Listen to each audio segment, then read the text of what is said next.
We have a series of programs every month without fail. January through October, we have presentations on the last Wednesday of the month, such as this very night, February 28th, 2018. And in November and December, we end up bringing it forward about a week, not to conflict with the holidays. So every month, virtually the last Wednesday of the month, you can count on a program for LWL Hartford. What we're all about is to present to you timely topics with wonderful speakers to address those needs of a region. We try to build up the economy of the region, the cultural arts in the region, to promote the city of Hartford and its region. Steering committee members who are here tonight, Jennifer Cassidy in the front. She's Executive Director of Business for Downtown Hartford. She's also an advocate for the Asylum Hill neighborhood. Jeff Stewart, back here. Right in the back. He likes the back row there. Jeff Stewart is an advocate for Brainerd Field, which is the oldest municipal airport in the country, and he's also a member of the staff at Connecticut Department of Transportation. Who else is here tonight? Do we have anyone else? Okay. Unil here? No. Okay. Other members of the steering committee: Unil Tiron. She's the executive director of Center for Latino Progress on Park Street. Probably she's been a speaker for us previously. Also, Jim Boucher, who works with this gentleman here, will be introducing in a moment. He's executive with them. He and Jennifer really pretty much founded this thing, this organization. And also, Dr. Tom Swar, who is teaching at Yale presently. He's a former engineer at UTC, and he's taught in a number of higher educational institutions, but presently at Yale, and he's a resident of the city of Hartford. Jennifer's a resident of the city of Hartford. Jim Boucher's a resident of the city of Hartford. Jeff Stewart's a resident of the city of Hartford. Unil Tiron and I are both residents of the town of South Windsor, so we're we have fun. Ooh, yes. South Windsor. This is a great region. We love it. We love the city, and we love the region. A couple things. Our format is we have a speaker for roughly 15-20 minutes or thereabouts. It's followed by a Q&A session. And then if we have more time, we can do a little bit more networking like you were doing for the last 40 minutes or so. Next month, also at Spotlight Theaters as of right now, unless we find an alternate location, but it is available. They made it available. And thank you very much to Trina and Tyler who make this hallowed facility available to us at no cost whenever we're here, just like we were at Infinity Music Hall previously many times and other locations, other venues. Always at no cost because we have no money and we don't want your money. It's much easier if we have no money. You don't have to account for it or anything, no bylaws or anything. So we'll be having Wildelise Bermudez. She's a Hartford City Council woman. Is she minority leader? Yes. Minority leader. Yes. Minority leader? Thank you, Jeff. She's minority leader of the Hartford City Council. I think it's called the Common Council. And she's going to be addressing the Hurricane Maria issue. We've had a lot of people relocating from Puerto Rico who are American citizens. They're relocating to the Hartford area, and a lot of issues associated with that and opportunities as well. But a lot of issues associated with that, its impact on the city of Hartford and its school system, housing issues, employment issues, everything you could just imagine relocating from Puerto Rico and what befalls it. So she's going to be primarily addressing that as we understand it, and very much look forward to that. That'll be on March 28th, right here at Spotlight Dinner Theater and 39 Front Street. So, what else do we need to cover here? We covered that. We wanted to thank Hartford Public Access TV, Gil Martinez, Executive Director of that, for filming this program and for later rebroadcast so we can reach a wider audience. So what we'd like to do now is just go into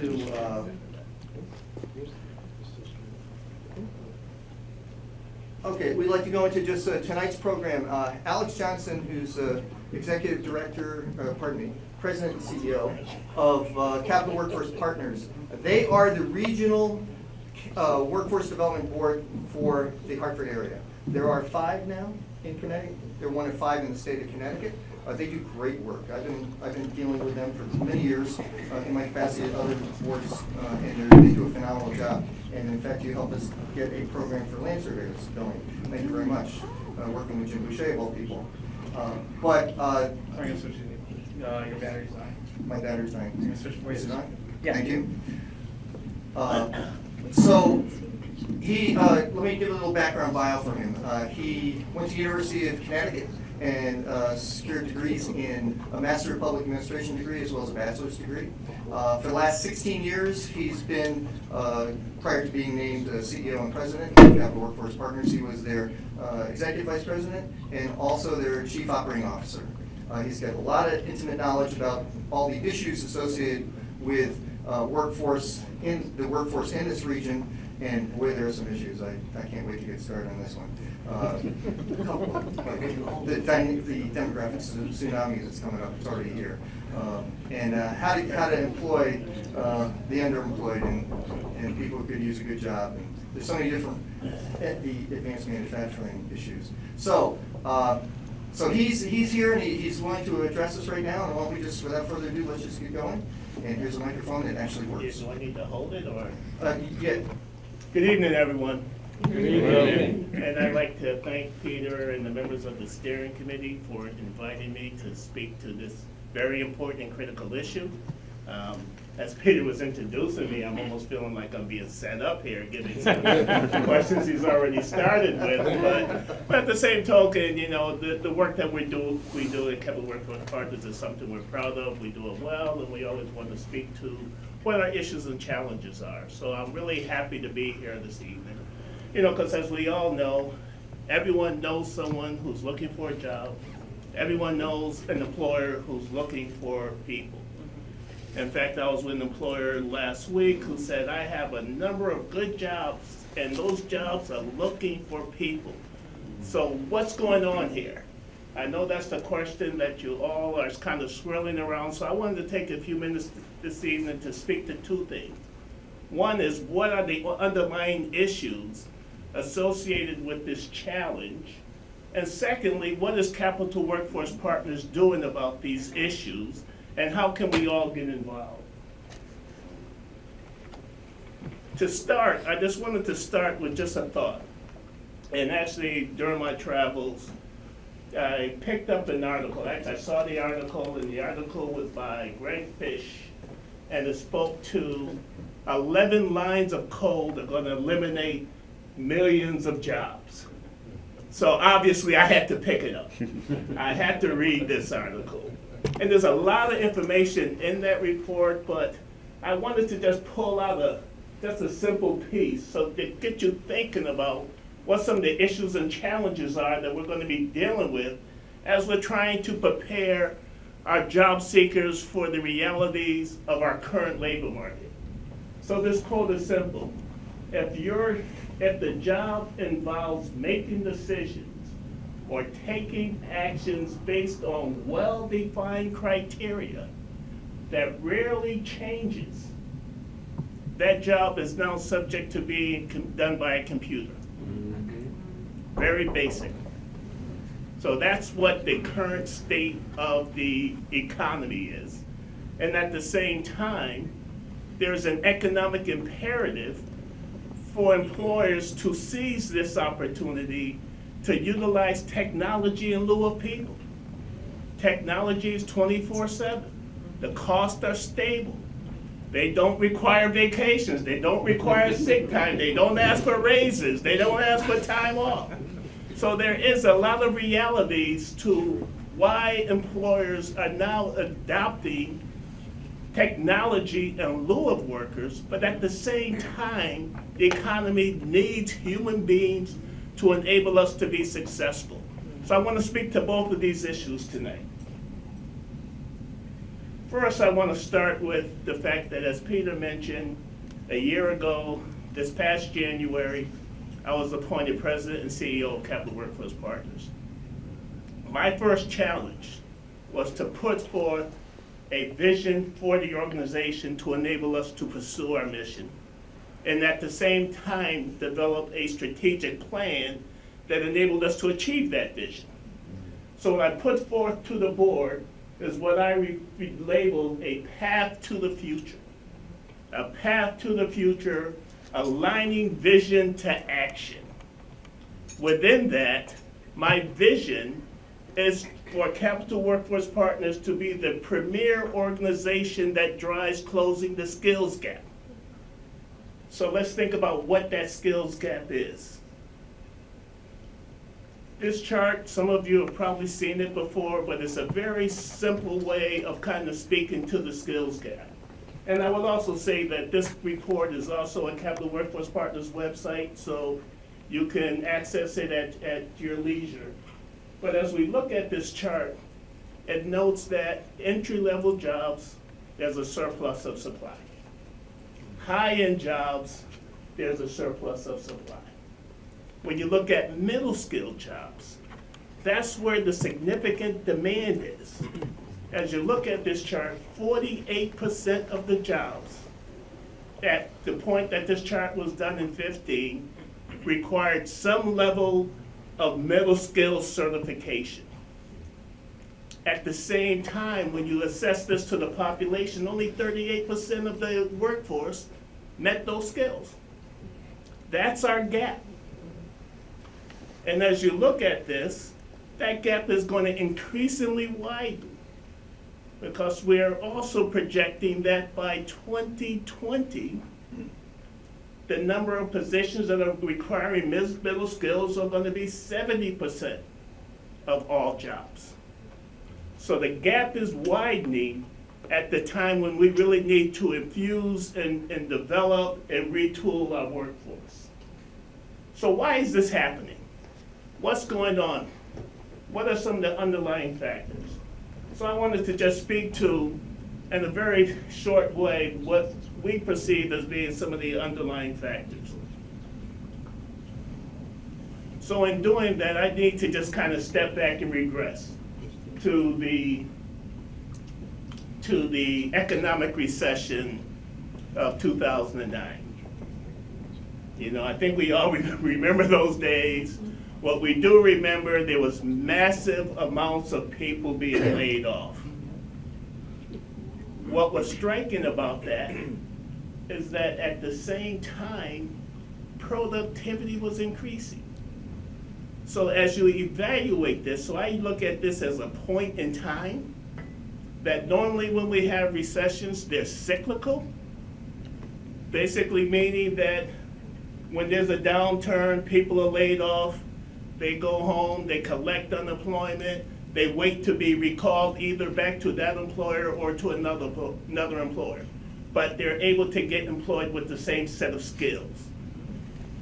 Under this new economy, those individuals who were laid off, and I will say at our America's Job Center systems, we saw large numbers of people who had been working for years, had strong work ethics, thought they were going to be in those jobs for the rest of their lives, administrative skills, HR professionals, project managers, all these individuals got displaced. But what was really interesting at that point in time is that productivity increased at the time when people were losing their jobs. And that's what's different. That's why this was a structural change, not a cyclical cycle that we're traditional. And one of the issues that fueled that change was the fact that capital was cheap. Borrowing money, if we remember that the interest rates were 1% and 2%, so you could borrow money for nothing, but at the same time to employ people was expensive. So there was a radical substitution at that point in time to substitute people, to substitute technology for people. So that has been a point in time, and I would say it's been a point in time that's accelerated itself on steroids, and it's kind of getting us to the place where we are now. In addition to that, there was a rapid growth in the use of temporary workers, or as I refer to, just-in-time workers. We need you when we need you and get out our way when we don't need you. We don't want to carry you on our payroll. We just want to pay you when we need you. And as you see on the data, there was a 72% increase in the use of temporary labor. At that time also, you could see the impact of what we're projecting this this structural change to present. And I just want to kind of call your attention to the bottom. Hopefully everyone can see it, but at the bottom where we say impact of automation. The impact of automation is by 2030. We're projecting that automation will change the face of the workforce in a way where we may eliminate up to 73 million jobs by 2030. An example of this change is that in 1980, 25 people were needed to produce $1 million of manufacturing output. 25 people. Now it's 6. That's what's going on. So it's not an issue about trade. It's not an issue about offshoring. It's a need to retool the workforce. So there are solutions to this problem. So as I'm sitting here and I'm looking at you, don't sit back and say, the world is bad. We're done. Because it's not that bad. Because where there are problems, there's also solutions. And I'll speak to those solutions as well. But before I get into the solutions, I really want to speak to, because I do like to seize the opportunity everywhere I go to speak to Capital Workforce Partners' new strategic plan. I've spoken to the vision. Our vision is to be the premier organization driving closing the skills gap. I've just spoken to what that skills gap looks like and what's its causal factors. As we're thinking about this from Capital Workforce Partners' perspective, I've built our strategy on 4 pillars. The first pillar is, in order for us to be a premier organization, we need to continue to invest and build our organizational talent. If we're going to help others, we have to start by ensuring that we have the competencies that we need to help others achieve those same levels of skills. So building the capacity of my team, my organizational team, is my #1 priority. Secondly, we have the fiscal.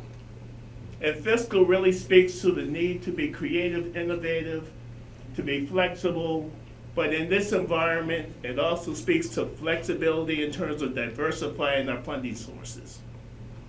As we know from what's going on at the federal level, we're losing our support at the federal level.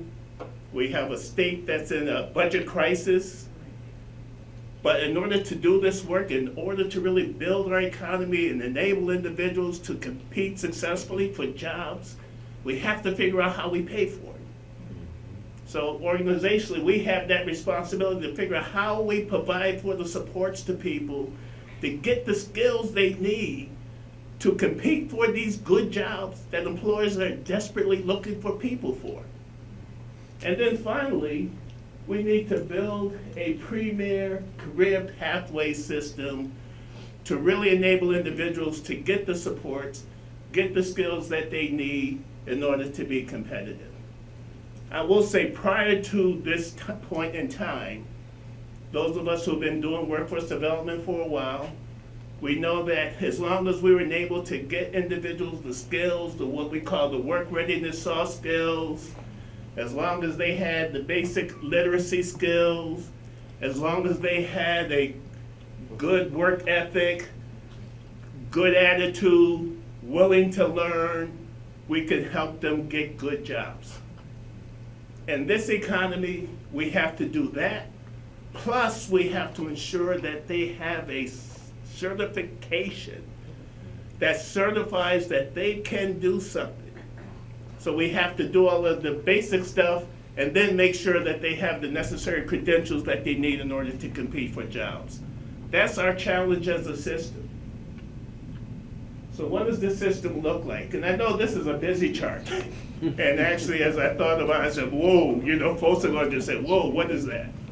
But my point here, I just want to look at it as a wheel, almost like a bicycle wheel. There's spokes, and actually if I was better at technology, I probably could have done it better. But each of the circles are connected with a spoke to the hub.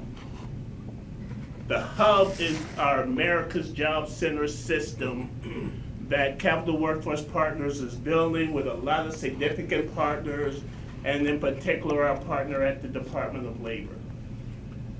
As you look at that, our responsibility as we're doing this is to make sure that there's one point of entry. As I've said, no one can really do this by themselves. So we really have to organize, we have to coordinate, we have to collaborate, we have to build that system of services that supports our job seekers from where they are, whether they're an opportunity youth young person who has dropped out of school, whether they're an adult who has lost their job, needs some retraining, whether they're an individual who has just been released from incarceration, individuals on disabilities, individuals on public assistance. We have to ensure that everyone has an opportunity to compete. Because if we're not getting individuals to that point, our economy is going to suffer. Because we do have data that in effect says for every $1 that's invested in training, there's a $3 return on economic activity. And some would project that $3 to be as high as $14 of economic activity. But we don't see this work as such. You know, as I speak about the need to fund this work, I think of it as building the school. We are comfortable with spending millions of dollars to build buildings. But then you think about investing in people, it's a different conversation. So part of what we have to do is help change this conversation. Investing in people is in need of and as good as building buildings, building civic centers, building things that entertain us. But if no one is working, what value does that provide? So we do need to reshape the conversation as we're having these conversations around the need for us to think about how we respond to the critical needs of our job seekers and at the same time the critical needs of employers, because I believe that if we're not able to meet the employers' needs for workers, they will find them somewhere else. And even though we think about some of the facilities that, well, you can't move your building, but you can move your work. So it is a real issue for us. So I've talked a lot about the problem. I want to really leave because I really want to allow for some opportunities to ask questions, just not hard ones. But I do want to leave and speak to how we respond to these issues. As I said, our challenge is that the economy is moving rapidly. Technology is radically changing the way work is, rapidly redefining work, and at the same time redefining the skills necessary for people to be competitive. And as I look at how we respond, I look at it in twofold. First, what do we do for adults? The adults who are out of school, in and out of work, trying to find their way. And as I mentioned, as a system, employers need individuals to have all of the, what we refer to as the essential skills, but at the same time have that credential. In order to get individuals that credential, we need to do more in terms of building partnerships between employers and education and community providers and local municipal officials and others. Build these partnerships so that we're able to organize and align services to specific employers in particular industry sectors. So we're trying to begin the conversation that says we need an investment of dollars, not to fund the system, but as a pool of funds for individuals to draw on to pay for their training. Because if you look at individuals who go to the community colleges, for example, if they're not Pell eligible or have the ability to pay, they cannot receive the training. So I think there is an opportunity and a need for us to have public funding similar to providing public funding to schools, public funding for adults to continue their developmental path. That's for adults. Those are folks who are out here now that we're seeing every day in our America's Job Center system. For our young people, we have to think a lot more radically. It's no longer business as usual with our traditional educational system. We need to think about how we're educating our young people within our secondary and post-secondary systems. We need to ensure that they are being given key competencies, and when I think about the competencies, these are the competencies that we really don't validate now, but we need to teach our young people and equip them with critical thinking skills, problem-solving skills, creativity, the ability to innovate, because this is how they separate themselves from technology. Without these skills, they cannot compete with the technology, and at the same time, they have to validate the fact that they're going to cost an employer more. So they have to bring something significant to the equation. So we need to think about that, and we also need to think about, and I just put a pause here to say that we need to rapidly infuse integration of secondary and post-secondary. The thinking there is very simple. Right now, our educational system is what I refer to as 4+4. 4 years of high school, 4 years of college, then you should be done. You know, but does that work? Does that structure work if these are the necessary skills that individuals need to have? So how are we rethinking the educational process? How are we blending the 4 and 4 so it could be 6, not 8? But how are we infusing different opportunities and different strategies and different pathways for our young people to learn the skills that they need to be competitive? Right now, our system is based on providing individuals for the old economy. Memorize what you need, be able to follow that handbook, and do as told, or do as instructed. And what we're saying is, if that's the level of your capability, a computer can do it cheaper. That's right. So how do we enable people to compete with technology and show the value-added proposition? Also, as we think about our state and regional leaders, you know, Peter mentioned the Knowledge Corridor. The Knowledge Corridor is doing some very good work. They're trying to attract millennials, trying to engage millennials, thinking about how we leverage the fact that we have many higher ed institutions in the Knowledge Corridor. We have to figure this out, but at the same time, how do we change the structure and the way our young people are taught so that we're able to evolve in the same way that our economy is evolving without people becoming obsolete? So with that, as I started, I would ask you to ask yourself and your kids and the people you serve this question. If your job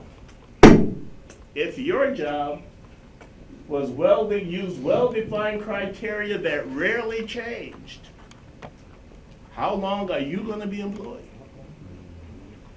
We have to do better in order to achieve a level of security. So with that, follow us on Facebook, follow us on Twitter. I'm available to answer any questions. I tried my darndest to stay to the 50 minutes. I think I went a little over. But I really just wanted you to think about not just where we are, but where we're going and what our issues, opportunities, and challenges are. So with that, thank you.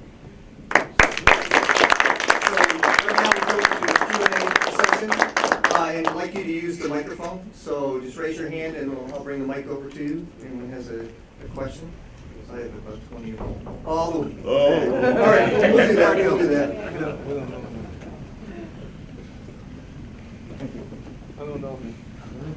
Yes, you do. So basically, you mentioned that you're going to, the next 20, 20 years or so, you're going to lose about 50 million jobs around the country, which is fine. It's great. But in that case, would you have to kind of pivot your business model to maybe something more of an equity-based model instead of a work model? Because if a lot of things are going to be done automatically, then Wait, could you speak to, help me define how you define the equity-based model? sure. Instead of being an employer of a company, maybe you like an idea, you have a little capital, which is a problem because you have to start off with capital to begin with, or something. Because since a lot of things will be automated, as you mentioned, and since the nature of work is changing constantly at an accelerating clip, how would you, like, let's say in a traditional four-year college, you see something in, say, 2018, but by 2022, when you're done with college, the economy's totally changed 5 times over, and your degree's totally obsolete. And as you mentioned, it's sort of a older model, and maybe these credentials you're talking about may take 6 months, but everything's moving so fast between blockchain and all kinds of other things. It's almost like people that will be at that moment at the right time will get that job, but a lot of people will be more left out. So you're basically, the target's moving faster and the target's getting smaller. How would you hit that? Right. I guess there's some keys that I subscribe to. First, as I'm speaking, jobs are going to be eliminated, but I would also argue they are jobs as they are currently defined. So I do believe that if we are enabling people to create, innovate, problem solve, there's always going to be opportunities for them to earn an income. Because part of, I think, the challenge that we're having is we kind of train people to a job. That's what we do. We train them to a job, but we don't teach them how to learn. We don't teach them how to continue that learning process, so as the job changes and evolves, they have the skills and capabilities to evolve with it. So I strongly believe that if that's our educational and workforce development model, then people will keep pace with it. That's where I am.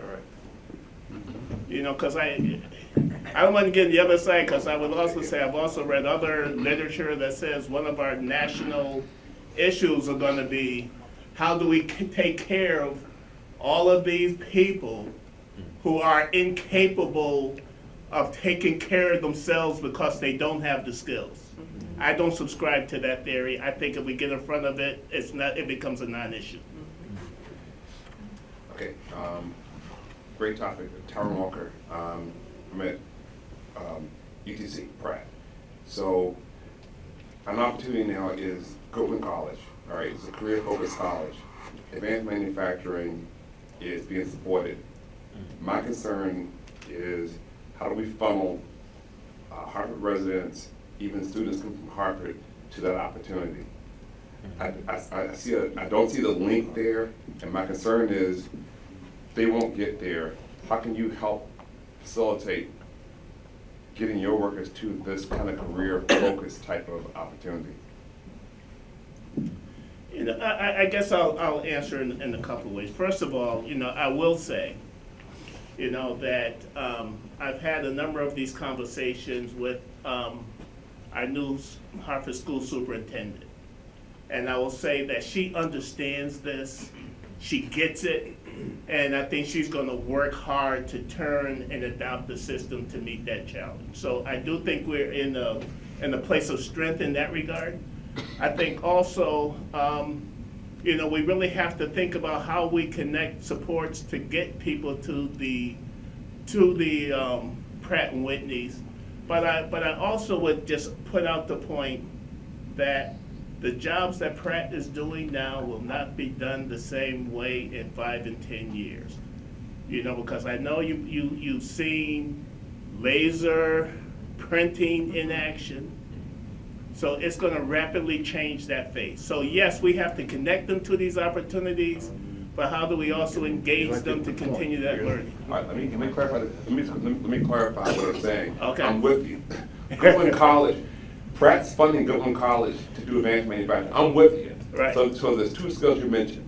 All we're saying, advanced manufacturing skills people need to have, because to your point, no one's running a lathe. Right. So there's a whole. So what Goodwin's doing is saying there's a whole series of advanced manufacturing skills you need to have so we can use you. Right. Right? And it's not for Pratt, it's really for the Connecticut-based supplying companies who can't afford to do the training, but they need the worker. What I'm saying is Harvard grads aren't getting there. The second part, you mentioned advanced manufacturing. I mean, not advanced, additive manufacturing, same deal. Right. I'm with you. Right. So what I'm looking for from companies like yours is how to get the kid in Harvard to know that opportunity is there. Please go do that. To your point, if you're not going to do a 4-year school, Right. go here, 2 years, maybe you're now on a new journey. Right. You know, I would say if I was the superintendent of the school system, I could probably be in a better position to answer the question. So I'm not trying to dodge the question per se. But what I will say is that we are a part of a partnership with the Hartford school system, and we're looking at this notion of college and career readiness. And how are we blending opportunities for young people to understand the nature of the environment? How are they understanding the nature of work and how best to prepare themselves? Because I will say one of the data points that caught my attention that we're having some really rich conversations around. And that data point is that when you look at the graduation class of Hartford, 58% go on to college, 42% do not. So what happens to that 42%? And why can't we reach into the system during their sophomore or junior year and begin to connect them to these opportunities at Goodwin and ultimately at Pratt, so when they graduate from high school, they have that credential. We are beginning to have those kind of hard and rich conversations. So beyond that, other than that, we send our adults to Goodwin on a regular basis, and we're working hard to reshape the educational system.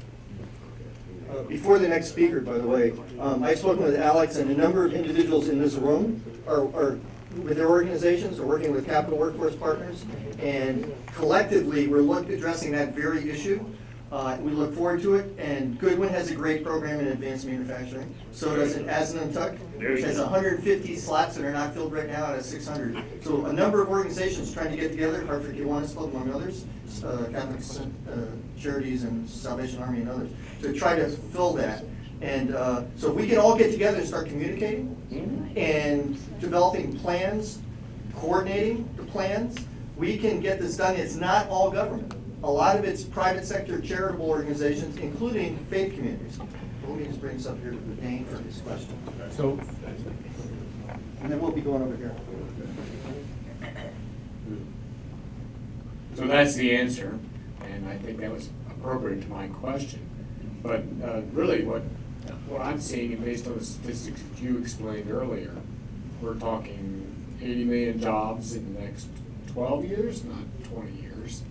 And more importantly, what I am seeing based on what you're saying is we need much more accelerated training. You don't have the time. People are going to need to be retrained every 2 to 3 years into new functions. And there's going to be a much faster turnover because as more jobs become automated, people are going to have to turn over into new jobs more quickly. And so we need the type of training programs that are going to allow people to be trained, and they're not going to have, we just can't bear the cost of doing that, and they can't bear the cost. But there are a lot of programs up there right now, training at Goodwin Right. and Asnuntuck and others. We just don't have enough people entering the programs. Hi, I'm Richard LeMay. I'm speaking as an educator in Hartford. And so I do have a concern and also a question and a comment. I am a world language teacher, so I teach several languages and cultures. And I closely follow the reports from the Committee for Economic Development in the US and their world reports. And according to the CED, they've said that one of the skills that is most lacking in American education is cultural competence and world language knowledge and skill.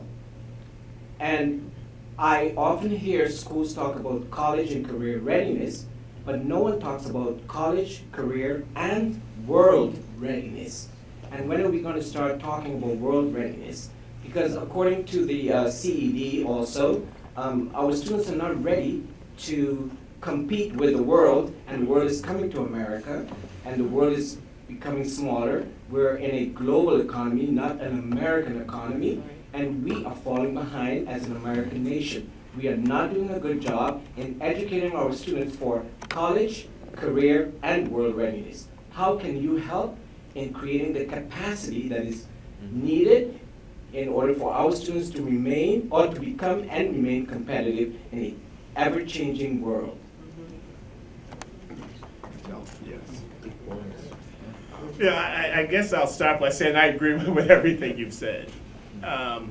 We're not equipping our young people, and I think that's our issue and our challenge.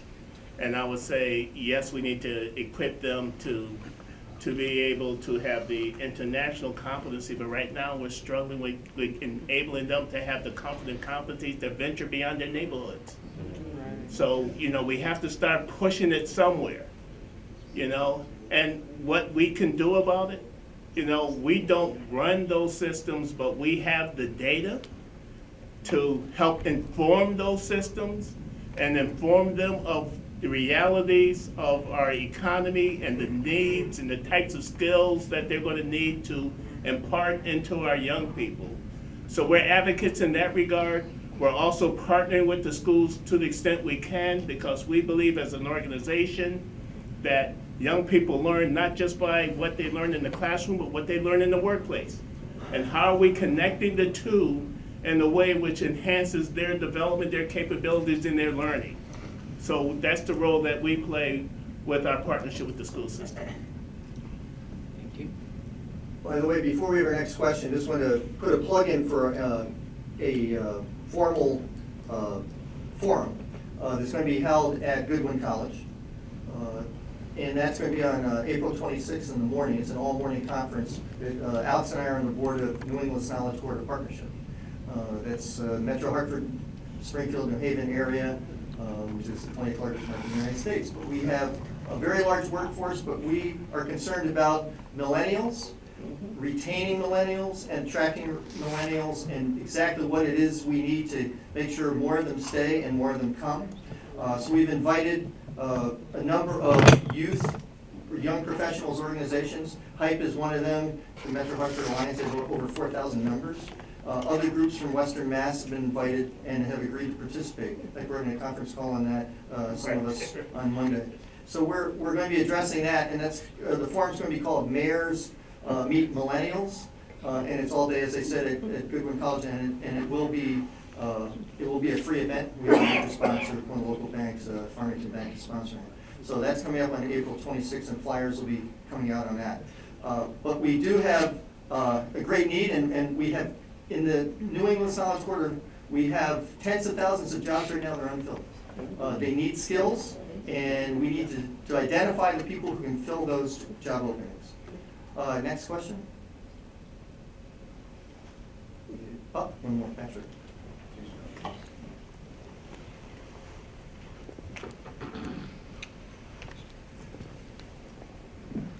Hi, Alex. Patrick McMahon, Connecticut Main Street Center, fellow MPA grad at UConn. All right. Good to know.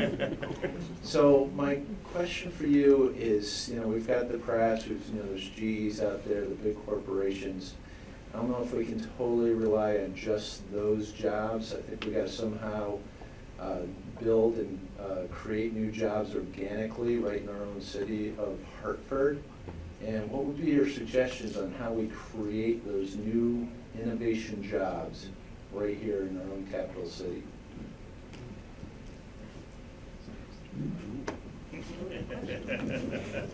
I said no hard question. But since you're an MPA guy, I feel the need to give it a tag. I think there's a couple of things. First, as I mentioned, we get into the habit of training people for jobs, but we don't enable them to unleash and harness their creativity, their ability to innovate, their problem-solving abilities. And I think the more we're able to allow people to harness those talents, I think that's where the innovation, the entrepreneurialism, the ability to be your own boss becomes in play. You know, because I also believe that under this new economic structure, people are going to need to think about themselves as being an independent entrepreneur. You're going to need to have your portfolio of skills, your portfolio of talents. You're going to move from job to job based on the skills you have and the needs of a particular employer at a point in time. You know, the article that I mentioned earlier, one of the issues he's promoting also is how are we making healthcare more portable? Because, you know, part of the argument is people stay in jobs not because they're learning or developing, it's because of their need for healthcare. So how are we enabling and supporting the fact that people have to be portable, innovative, and creative? And I think as we harness those activities, we're going to unleash another level of innovation that's going to fuel the economy. And that's why I'm not disturbed by the loss of jobs, because those are jobs that we know today, but they're going to be replaced by jobs we don't know of right now.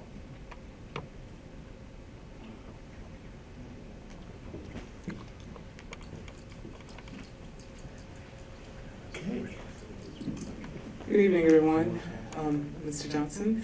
You mentioned that 42% of some of our high school students are not graduating. And I was wondering, what are not going to college. Not going to college, graduate, but not going to college.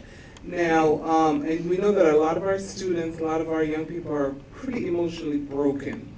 How do we address that so they can be creative, innovative, and because that will stifle and suppress a lot of that. Is it possible for CWP, you know, and all the partners to get into the high schools and start to support our young people to maybe to start to process some of this brokenness, to release, you know, all this creativity that we're talking about, because they are broken, and we can see from what's been going on in the news, they're carrying a lot of heaviness right now. Mm-hmm. Mm-hmm.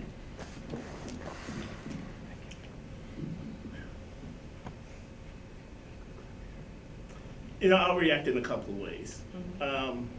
You know, I think, you know, we all, both in terms of capital workforce partners as well as citizens of our communities, own some level of responsibility in this regard.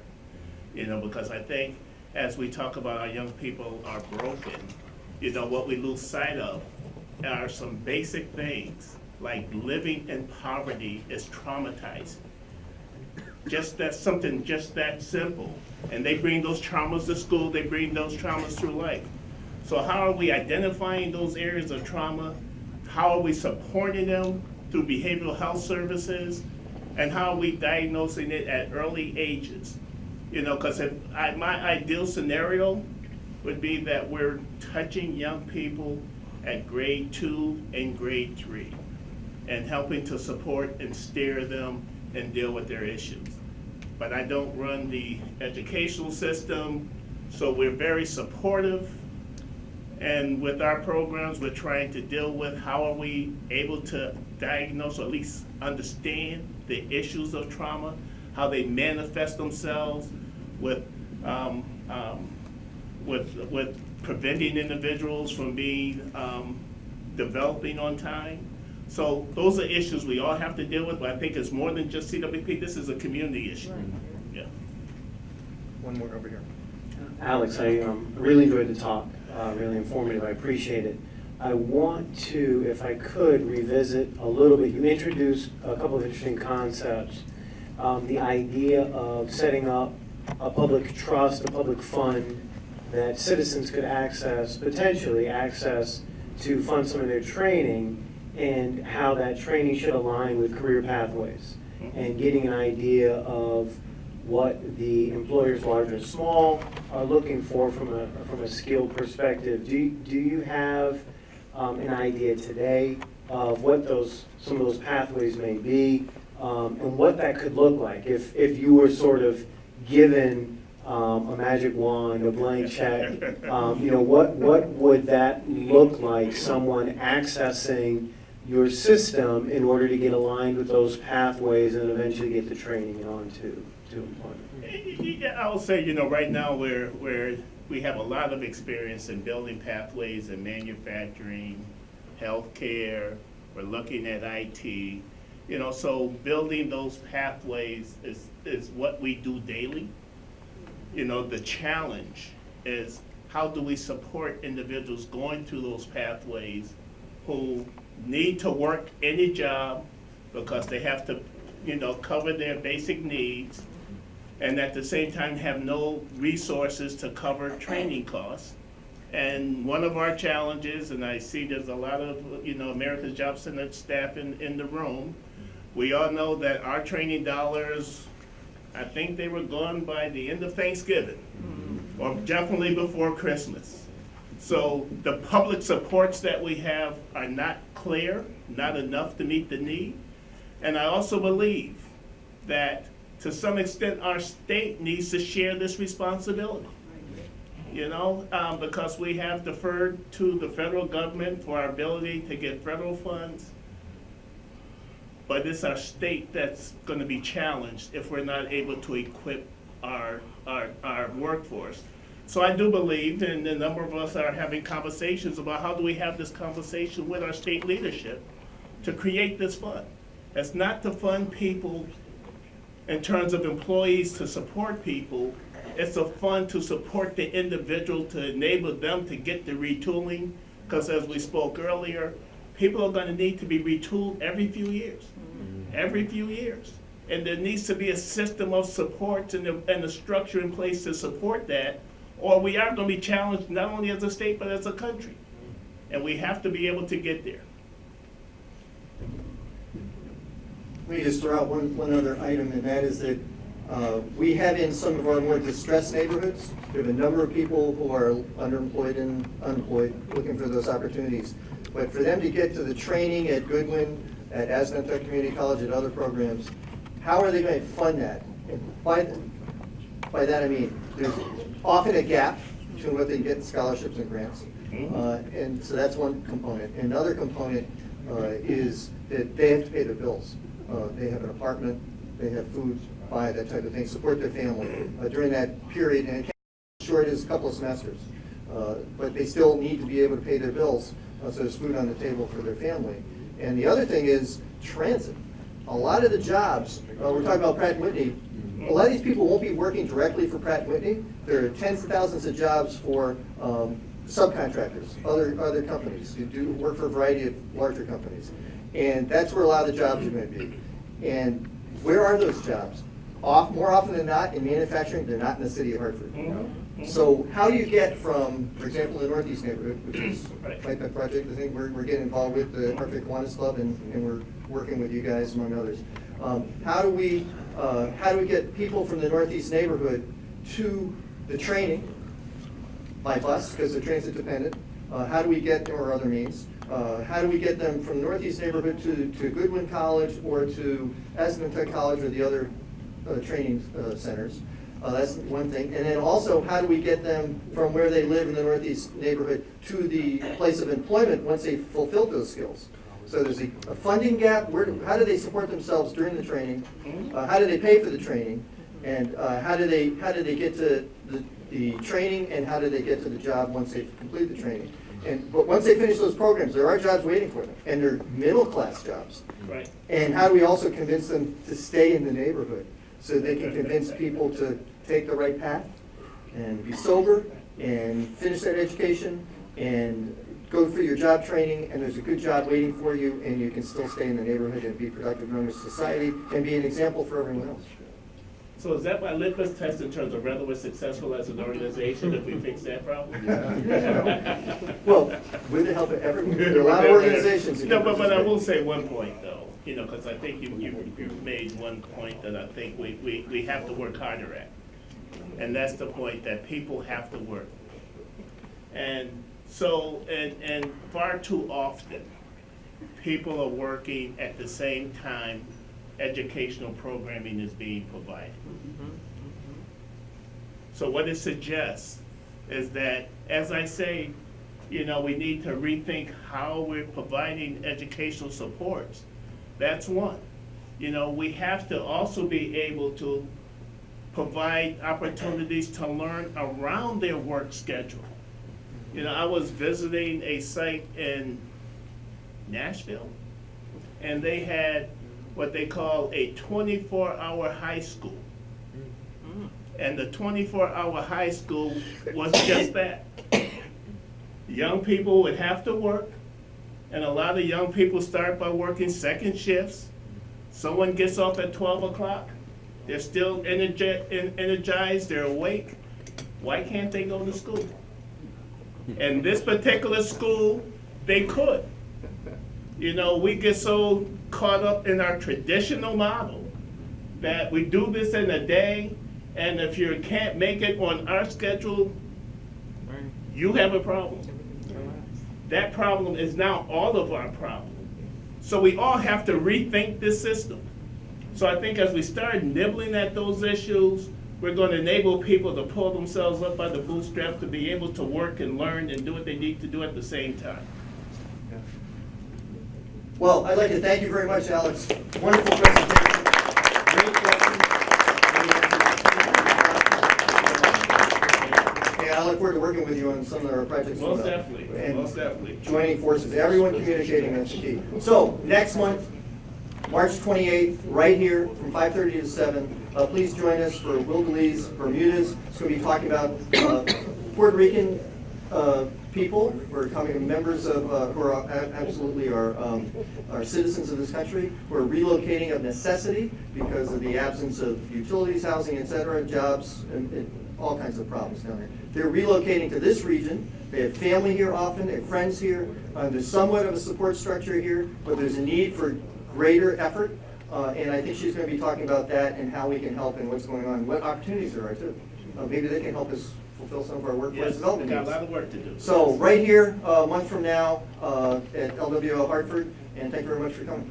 Thank you.